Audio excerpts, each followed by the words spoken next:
अच्छा एत स्टाइल कौन टा धल एटा बैगणटा बैगण कौन कल छाणिकी आनिक रखिदेली तार चोपा भल भाव छड़ेदेली छड़ेकी मैश करदेली मो पुओ कहला मामा टी दही बैगण कर खाଇବା मुझे ही करदेली सी कह मामा तुम यहाँ कौनटा करके दौच खाईदे कल देख आगे खाई सारे पछरे कहबू कौनटा है समस्ते तो सब तो खाऊँ दही बैगण ना बैगण रे बैगण आचार ना बैगण मसला दही छुंक केते कौन करके खाऊचे एटा टिके करके खा आर टेस्टा टिके अलग लगे एटा कौन कहबी लास्ट तो देखा यहाँ दही बैगण भर्ता ही कहती मो पु कहला भल तुम दही बैगण कहले करने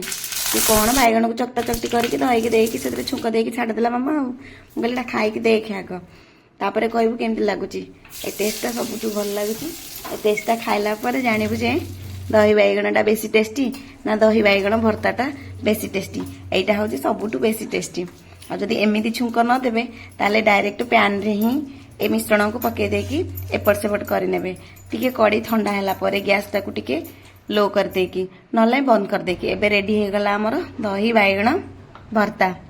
टेस्टी बहुत टेस्टी खाइला परे